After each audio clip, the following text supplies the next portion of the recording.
मैं भी तुम्हारे साथ चलती हूँ ना बुरा। हाँ, आप भी हमारे साथ चले ना, ये सही तुम्हें रहेगा। चलने की जरूरत नहीं है। मुझे आप पर भरोसा नहीं है। तो मैं जाऊँ फिर? अच्छा चल रहे। मैंने इसे पहले क्यों नहीं देखा? मैं इसीलिए जंगल में नहीं आती, ये सब हो जाता है मेरे साथ। क्या मुसीबत है।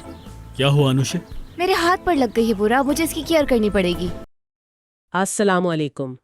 आज हम बाजी मोहब्बत की 12वीं किस्त का आप कह लें तफसीली जायजा ले रहे हैं।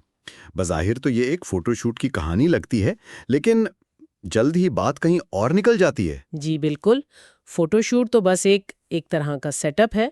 असल कहानी तो इन 4 किरदारों अनुषा, बोरा, रोजगार और अदा के बीच में जो चल रहा है वो है। हाँ, और खास तौर पर जब वो एक जगह फंस जाते हैं। बिल्कुल, हमारा मकसद भी यही देखना है कि ये जो गैर मुतवक्का सूरत हाल बनी है ना, इसने इनके अंदर के जज्बात, पुरानी बातों और नई कशिश को कैसे बाहर निकाला। तो शुरू में ही जैसे ही किस्त शुरू होती है, एक टेंशन सी महसूस होती है। रोजगार वहां आ जाता है फोटोशूट पर और अनुषा को ये बिल्कुल अच्छा नहीं लगता। जी हाँ, और ये कोई मामूली नागवारी नहीं थी। मतलब साफ नजर आ रहा था कि उनका जो हाल ही में रिश्ता टूटा है उसका असर है। बिल्कुल, फिजा एकदम से आपके लिए भारी हो गई। और फिर किस्मत का खेल देखें या शायद कहानी की जरूरत, बोरा की गाड़ी खराब हो जाती है। हाँ, ये बड़ा अहम मोड़ था। जी, अब ये सिर्फ इत्तेफाक नहीं लगता, ये जैसे एक कैटलिस्ट बन गया जिसने अनुषा और रोजगार को अकेले में वक्त गुजारने पर मजबूर कर दिया। जबकि बोरा और अदा मदद लेने चले गए। बिल्कुल, और इसी मजबूरी की वजह से वो सारी पेचीदगियां और खुलकर सामने आती हैं। सही। और इसी दौरान वो जंगल वाली बात हुई, अनुषा और रोजगार का जंगल में जाना। हाँ, और रोजगार का वो मशरूम जमा करना जैसे वो बचपन की यादों में खो गया हो। ये सिर्फ टाइम पास तो नहीं लग रहा था, कुछ और था उसमें, है ना? नहीं, बिल्कुल नहीं, ये इससे ज्यादा गहरा था। रोजगार का मशरूम जमा करना ये शायद एक तरह से माजी में पनाह लेने जैसा था, या हो सकता है लाशौरी तौर पर अनुषा से दोबारा जुड़ने की कोशिश हो, पुरानी अच्छी यादों के जरिए। और फिर वो छोटी छोटी चीजें जैसे मच्छर का काटना। हाँ, या रोजगार का अनुषा के हाथ पर लगी खराश को नोटिस करना।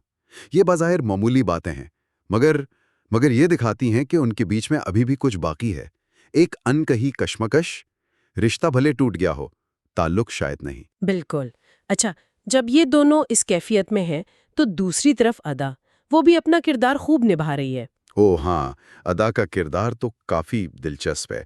वो सिर्फ मदद नहीं कर रही, नहीं, वो तो जैसे हालात को अपने हक में मोड़ने की कोशिश में लगी हुई है। अनुषा को बुरा की तरफ धकेलना। हाँ, और फिर रात रुकने के लिए घर पे झूठ बोलना, वो सहेली सली की बीमारी का बहाना। जी, और यहाँ तक कि वो खाने वाली बात, अनुषा ने खाना बनाया और क्रेडिट खुद ले लिया। अरे हाँ, वो तो मैं भूल ही गई थी। ये छोटी सी हरकत अदा के बारे में बहुत कुछ बताती है।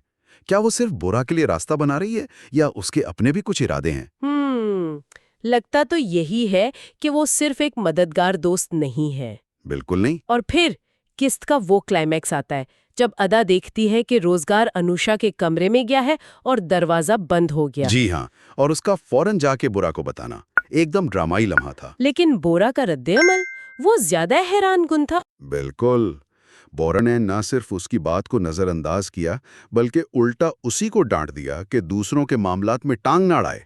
ये उसके किरदार का एक बिल्कुल नया पहलू था। ये सिर्फ लाताल्लुकी नहीं लग रही थी। नहीं, ये इससे ज्यादा था।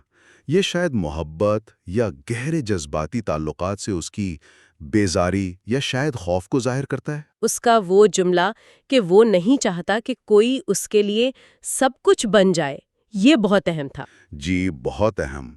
ये इशारा देता है कि शायद उसके माजी में कुछ ऐसा हुआ है, या ये उसकी जिंदगी का फलसफा है कि वो जज्बाती तौर पर किसी पर इन्हिसार नहीं करना चाहता। शायद इसीलिए वो अनुषा में दिलचस्पी के बावजूद एक फासला रखे हुए है।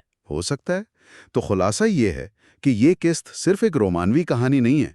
ये दिखाती है कि कैसे गैर मुतवक्का हालात, जैसे ये गाड़ी का खराब होना, किरदारों को मजबूर करते हैं कि वो अपने बनाए हुए खौल से बाहर आएं और अपने असली जज्बात का सामना करें। बिल्कुल। मोहब्बत, हसद, गलत फहमियाँ, तकदीर, ये सब चीज़ें इस एक सूरत हाल में आकर मजीद उलझ गई हैं। अनुषा तो जैसे माजी और मुस्तकबिल के बीच में फंसी हुई है। जी, और रोजगार, वो तो हार मानने को तैयार ही नहीं लगता। अदा अपनी गेम खेल रही है। और बोरा, वो मोहब्बत के ख्याल से ही भाग रहा है, चाहे अनुषा में उसकी दिलचस्पी कितनी क्यों ना हो। सही।